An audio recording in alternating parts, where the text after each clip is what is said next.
ಚೇತನನಿಗೆ ಅರ್ಥಪ್ರಕಾಶಕತ್ವ, ಕೇವಲ ಚೈತನ್ಯನಿಗೆ ಅವಿದ್ಯಾನಾಶಕತ್ವ ಇಲ್ವೇನು? ಇದ್ದೇ ಇರುತ್ತೆ. ಅದನ್ನು ನೀವು ಹೇಳುವ ರೀತಿಯಲ್ಲಿ ಮನೋಜನ್ಯ ಜ್ಞಾನದಿಂದ ಅವಿದ್ಯಾ ನಿವೃತ್ತಿ ಅನ್ನೋದು ಸರಿಯಲ್ಲ ಅಂತ.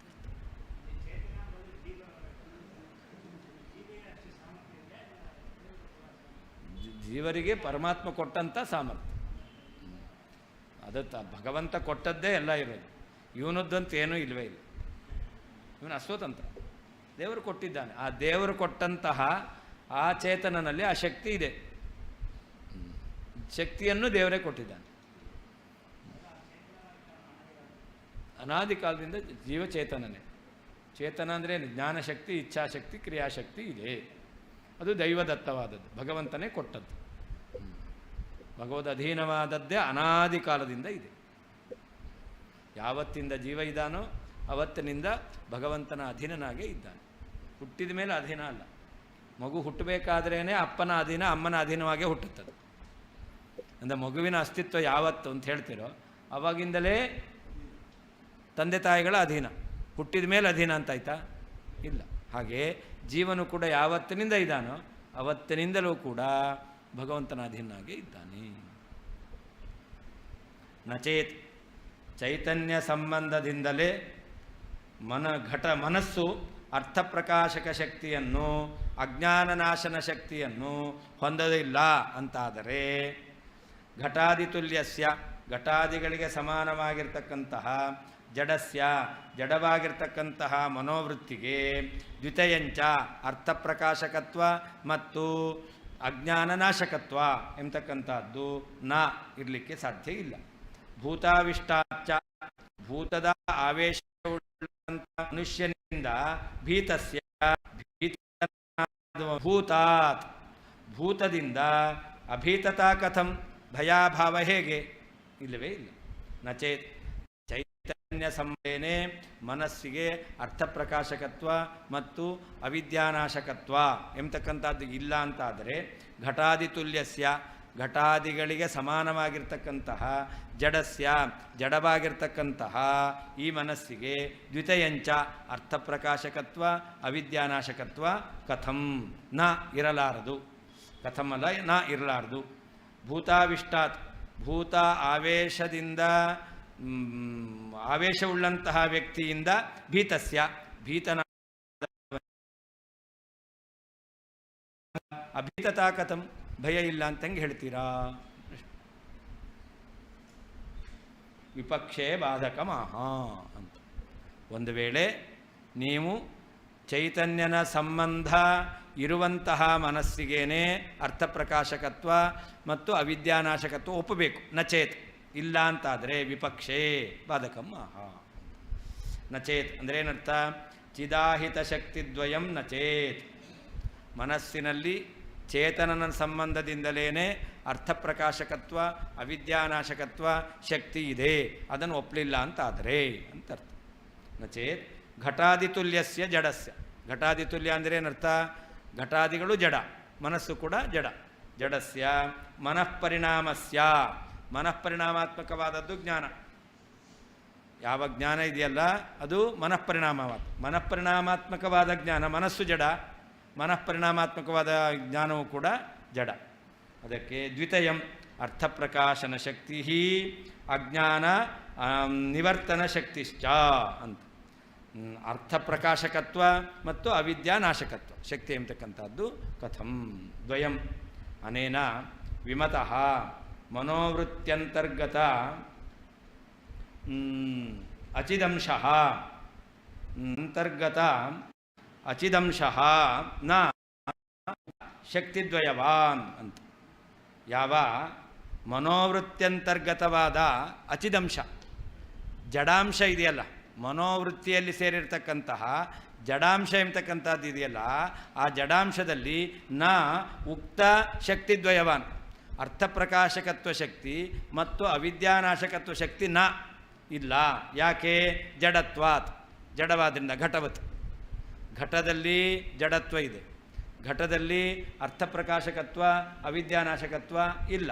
ಹಾಗೇ ಮನಃಪರಿಣಾಮಾತ್ಮಕವಾದಂತಹ ಅಚಿದಂಶ ಇದೆಯಲ್ಲ ಜಡಾಂಶ, ಆ ಜಡಾಂಶವೂ ಕೂಡ ಜಡವೇ ಆಗಿದೆ.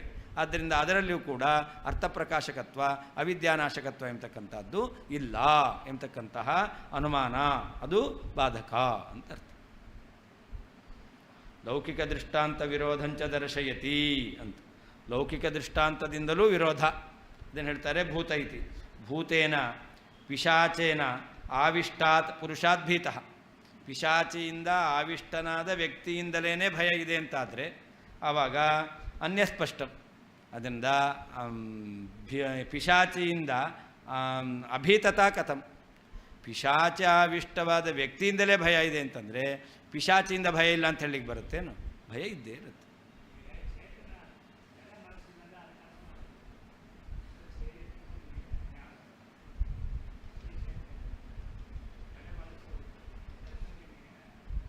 ಬರೀ ಚೇತನನಿಗೂ ಜ್ಞಾನ ಇದೆ,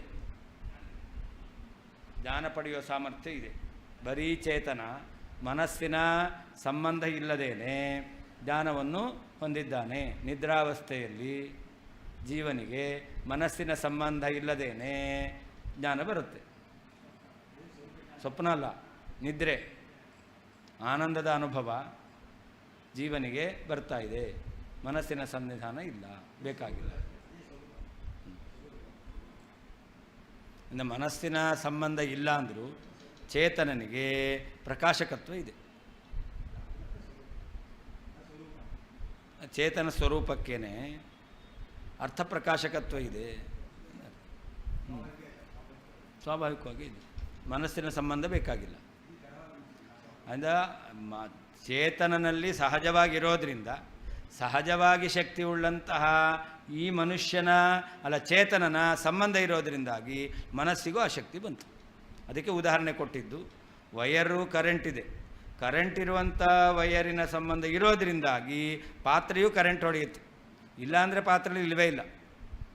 ಅದರಿಂದ ಪಾತ್ರೆ ಹೇಗೆ ಅದರಲ್ಲಿ ವಿದ್ಯುತ್ ಶಕ್ತಿ ಎಂಬತಕ್ಕಂಥದ್ದಿಲ್ಲವೋ ಹಾಗೆ ಜೀವನ ಮನಸ್ಸಿನಲ್ಲಿಯೂ ಕೂಡ ಜಡವಾದ್ದರಿಂದ ಅರ್ಥಪ್ರಕಾಶಕತ್ವ ಇಲ್ಲ. ಅದರಲ್ಲಿ ಪಾತ್ರೆಯಲ್ಲಿ ಬಂತು, ಯಾಕೆ? ವಿದ್ಯುತ್ ಉಳ್ಳಂತಹ ವಸ್ತುವಿನ ಸಂಬಂಧದಿಂದ. ಹಾಗೆ ಅರ್ಥಪ್ರಕಾಶಕತ್ವ ಸಾಮರ್ಥ್ಯ ಚೇತನನಲ್ಲಿದೆ. ಆ ಚೇತನನ ಸಂಬಂಧ ಮನಸ್ಸಿನಲ್ಲಿರೋದ್ರಿಂದ ಅದರಲ್ಲಿ ಬರುತ್ತೆ. ಸಾಮಾನ್ಯ ಮನುಷ್ಯನಲ್ಲಿ ಭಯ ಇಲ್ಲ, ಆದರೆ ಭೂತಾವಿಷ್ಟನಾದ ವ್ಯಕ್ತಿಯಿಂದ ಭಯ. ಸುಮ್ಮನೆ ವ್ಯಕ್ತಿ ನೋಡಿದ್ರೆ ಭಯ ಇಲ್ಲ, ಆದರೆ ಅವನಲ್ಲಿ ಭೂತಾವೇಶ ಆಗಿದೆ ಅಂತಂದರೆ ಭಯ. ಯಾಕೆ ಭಯ? ಆ ಭೂತದಲ್ಲಿ ಭಯಜನಕತ್ವ ಇದೆ. ಆದ್ದರಿಂದಾಗಿ ಭೂತಾವಿಷ್ಟನಾದ ವ್ಯಕ್ತಿಯಿಂದ ಭಯ ಎಂಬತಕ್ಕಂಥದ್ದಾಯಿತು. ಒಂದು ವೇಳೆ ಆ ಭೂತದಲ್ಲಿ ಭಯಜನಕತ್ವ ಇಲ್ಲ ಅಂತಂದರೆ ಭೂತಾವಿಷ್ಟನಾದ ವ್ಯಕ್ತಿಯು ಭಯಜನಕ ಆಗೋದೇ ಇಲ್ಲ. ಹಾಗಾದರೆ ಭೂತಾವಿಷ್ಟನಾದ ವ್ಯಕ್ತಿಯಲ್ಲಿ ಭಯಜನಕತ್ವ ಬಂತು. ಯಾಕೆ ಬಂತು? ಭೂತದಲ್ಲಿ ಆ ಶಕ್ತಿ ಇದೆ ಅಂತ ಅರ್ಥ. ಏವಂ ಚಿದಾವಿಷ್ಟ ಮನೋನಷ್ಟಮಜ್ಞಾನಂ ಕಥಂ ಮುಖ್ಯಚಿತಃ ನ ನಶ್ಯತಿ ಇತಿ ದಾಷ್ಟಾಂತಿಕಮಪಿ ಸೂಚಯತಿ ಅಂತ. ಅದರಿಂದ ಚಿದಾವಿಷ್ಟ ಮನೋನಷ್ಟ, ಚೇತನನ ಸಂಬಂಧ ಇರತಕ್ಕಂತಹ ಆವೇಶವುಳ್ಳಂತಹ ಮನಸ್ಸಿನಿಂದ ನಾಶವಾಗತಕ್ಕಂಥದ್ದು ಅಜ್ಞಾನ. ಅದು ಮುಖ್ಯಚಿತಃ ನ ನಶ್ಯತಿ, ಕೇವಲ ಚಿತ್ತಿನಿಂದ ನಾಶ ಆಗಲ್ಲ ಅಂತ ಹೇಗೆ ಹೇಳ್ತೀರಾ? ಅಂದರೆ ಕೇವಲ ಚೈತನ್ಯನಿಂದಲೂ ಕೂಡ ಆ ಅಜ್ಞಾನ ಎಂಬತಕ್ಕಂಥದ್ದು ನಾಶ ಆಗಲೇಬೇಕು. ತಸ್ಮಾತ್ ಅನಾದಿನಿತ್ಯ ಸರ್ವವಿಷಯಕ ಸ್ವಭಜಕ ಸಾರ್ವಜ್ಞ ಪ್ರದ ದಿವ್ಯಜ್ಞಾನ ರೂಪಸ್ಯ ಬ್ರಹ್ಮಣಃ ಅಜ್ಞಾನ ಅವಿನಾಶಕತ್ವಾಂಗೀಕರಣಂ ಸ್ಮೃತಿ ಸ್ವಪ್ರಕ್ರಿಯಾ ಯುಕ್ತಿ ಲೌಕಿಕ ದೃಷ್ಟಾಂತ ವಿರುದ್ಧತ್ವಾದು ಉಪೇಕ್ಷಣೀಯಮೇವ. ಅವರೇನು ಹೇಳ್ತಾರೆ ಅದನ್ನು ನಾವು ಉದಾಸೀನ ಮಾಡಬೇಕು, ಒಪ್ಪಲಿಕ್ಕೆ ಸಾಧ್ಯ ಇಲ್ಲ. ಏನದು? ಅನಾದಿಯಾದವನು, ನಿತ್ಯನಾಗಿರ್ತಕ್ಕಂಥವನು, ಸರ್ವವಿಷಯಕವಾಗಿರ್ತಕ್ಕಂಥ ಜ್ಞಾನವುಳ್ಳವನು, ಸ್ವಭಜಕ ಸಾರ್ವಜ್ಞಪ್ರದ. ತಾನು ಸರ್ವಜ್ಞ ಅಲ್ಲ, ತನ್ನನ್ನು ಯಾರು ಸೇವಿಸ್ತಾ ಇದ್ದಾರೋ ಅಂಥವರಿಗೂ ಕೂಡ ಸರ್ವಜ್ಞತ್ವವನ್ನು ಕೊಡ್ತಕ್ಕಂಥವನು. ಅಂತಹ ದಿವ್ಯಜ್ಞಾನವುಳ್ಳಂತಹ ಪರಮಾತ್ಮ ಅವನ ಅಜ್ಞಾನ ಅವಿನಾಶಕತ್ವಾಂಗೀಕರಣ, ಅವನಿಗೆ ಅಜ್ಞಾನ ನಾಶಕತ್ವ ಇಲ್ಲ. ಅಹಂ ಎಂಬುದಾಗಿ ಸ್ವರೂಪಚಿತ ಜ್ಞಾನ ಇದೆ, ಆದರೆ ಭಾವರೂಪಾಜ್ಞಾನವೇ ಇದೆ. ಹಾಗಾದರೆ ಈ ಯಾವ ಅಹಂ ಎಂಬತಕ್ಕಂಥ ಜ್ಞಾನ ಬ್ರಹ್ಮಜ್ಞಾನ, ಅದು ಎಂತಹ ಬ್ರಹ್ಮ? ಅವನು ಅನಾದಿನಿತ್ಯನಾಗಿದ್ದಾನೆ, ಮತ್ತು ಸರ್ವವಿಷಯಕ ಜ್ಞಾನವುಳ್ಳವನಾಗಿದ್ದಾನೆ, ತನ್ನ ಸೇವಿಸುವವರಿಗೂ ಕೂಡ ಸರ್ವಜ್ಞತ್ವವನ್ನು ಕೊಡ್ತಕ್ಕಂಥವನಾಗಿದ್ದಾನೆ. ಅಂತಹ ಬ್ರಹ್ಮನ ಜ್ಞಾನ ಎಂಬತಕ್ಕಂಥದ್ದು ಅದು ಅಜ್ಞಾನ ಅವಿನಾಶಕತ್ವ ಅಂಗೀಕರಣ. ಅವಿದ್ಯೆಗೆ ನಾಶಕ ಅಲ್ಲ ಅಂತ ಹೇಳ್ತಕ್ಕಂಥದ್ದು ಇದೆಯಲ್ಲ, ಇದು ಸ್ಮೃತಿ ವಿರೋಧ ಬರುತ್ತೆ, ಸ್ವಪ್ರಕ್ರಿಯಾ ವಿರೋಧ ಎಂಬತಕ್ಕಂಥದ್ದು ಬರುತ್ತೆ, ಯುಕ್ತಿ ವಿರೋಧ ಎಂಬತಕ್ಕಂಥದ್ದು ಬರುತ್ತೆ, ಲೌಕಿಕ ದೃಷ್ಟಾಂತ ವಿರೋಧ ಬರುತ್ತೆ. ಇಷ್ಟು ವಿರೋಧ ಎಂಬತಕ್ಕಂಥದ್ದು ಇರೋದರಿಂದ ಒಂದಲ್ಲ ಒಂದು ವಿರೋಧ ಇದ್ರೇ ನಾವು ಅದನ್ನು ಉಪೇಕ್ಷೆ ಮಾಡಬೇಕು.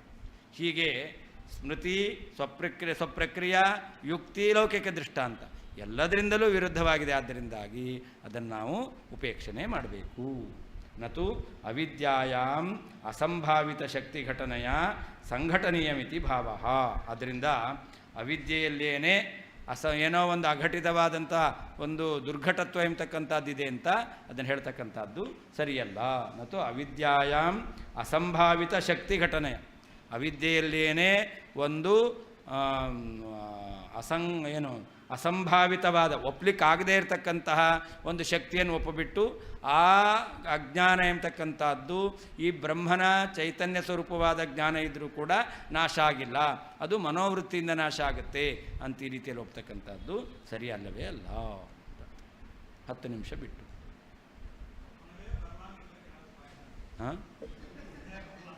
ಏನು ಬರಲಿಕ್ಕೆ? ಸ್ವಪ್ನವೇ ಬರಬಾರ್ದು ಅಂತನಾ? ದೇವರ ಹತ್ರನೇ ಪ್ರಾರ್ಥನೆ ಮಾಡಬೇಕು. ಅದೇ ನಿಮ್ಮ ಪ್ರಾರ್ಥನೆ ಅಷ್ಟು ಸ್ಟ್ರಾಂಗ್ ಆಗಿಲ್ಲ ಅಂತ ಆಯಿತು. ಏನು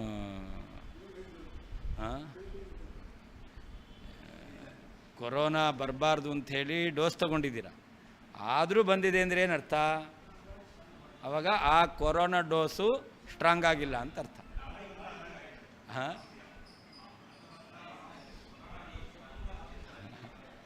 ಅದಕ್ಕೆ ಆಗ ಡೋಸು ಸ್ಟ್ರಾಂಗ್ ಆಗಲಿಲ್ಲ ಅಂತ. ಹಾಗೆ ನಮ್ಮ ಪ್ರಾರ್ಥನೆಯು ಸ್ಟ್ರಾಂಗ್ ಆಗಿಲ್ಲ ಅಂದರೆ ಆವಾಗ ದೇವರು ನಮ್ಮ ಪ್ರಾರ್ಥನೆಗೆ ಫಲ.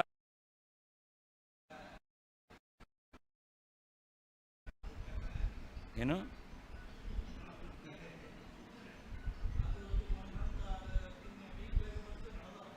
ನಡೆದೋಗುತ್ತೆ? ಎಲ್ಲವೂ ನಡೆಯಲ್ಲ, ಯಾವುದೋ ಒಂದು ನಡೆಯುತ್ತೆ ಅಷ್ಟೇ. ಅದು ಪ್ರಾರಬ್ಧ ವಶಾತ್ ನಮಗೆ ನಡೆಯುತ್ತೆ ಅಂತ ಮೊದಲೇ ಸೂಚನೆ ಕೊಟ್ಟಿರ್ತಾನೆ.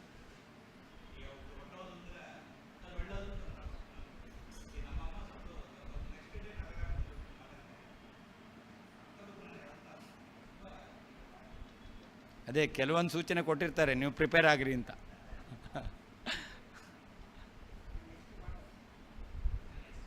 ನೆಕ್ಸ್ಟ್ ಪಾಠ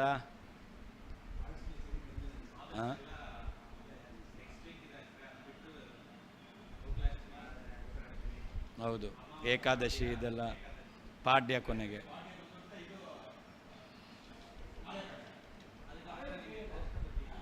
ಫಸ್ಟ್ ಬುದ್ಧಿ ಅದು September first week. Week days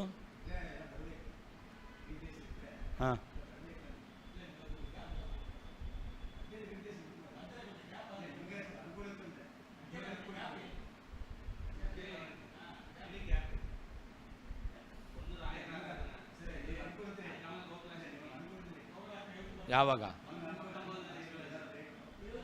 weak days ವೀಕೆಂಡಾ?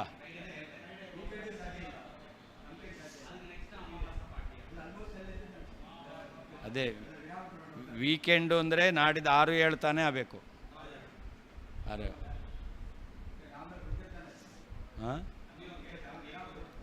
ನಾನು 5ನೇ ತಾರೀಕಿಂದ ನಂಗನಲ್ಲೂರ್ಲಿ ಪ್ರವಚನ. ಅದೇ 6-7 ಬೇಕಾದರೆ ಮಾಡಬಹುದು. ಅದೇ ನಾನು 6-7 ಇಲ್ಲಿ 5ನೇ ತಾರೀಕಿಂದ ಇರ್ತೇನೆ. 6-7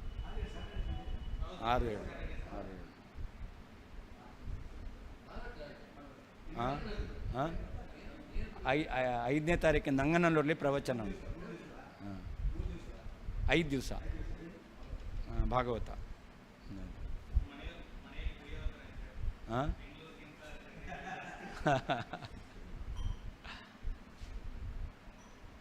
ಇಲ್ಲ ನಾನು ಈ ಪ್ರೋಗ್ರಾಮ್ ಒಪ್ಕೊಂಡಿದ್ದೇನಲ್ಲ 5ರಿಂದ ಅಂತ.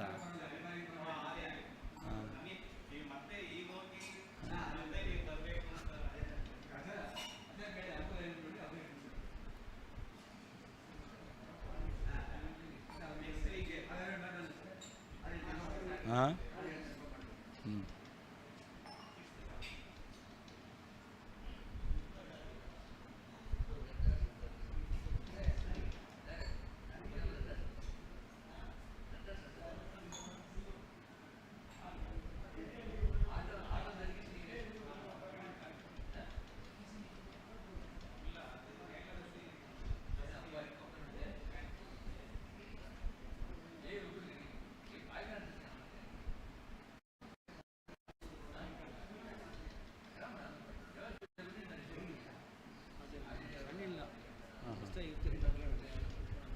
ಎಲ್ಲಿರೋದು?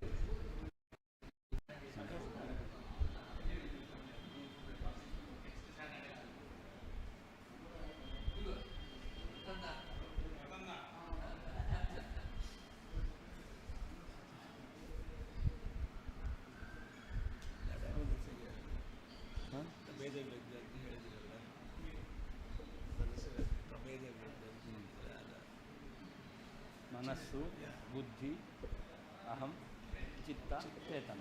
ಚಿತ್ತ ಎಂಬುದು ಸ್ಮರಣ ಶಕ್ತಿ ಬರುತ್ತೆ. ಎಲ್ಲ ಸ್ಮರಣ ಶಕ್ತಿ ಯಾವ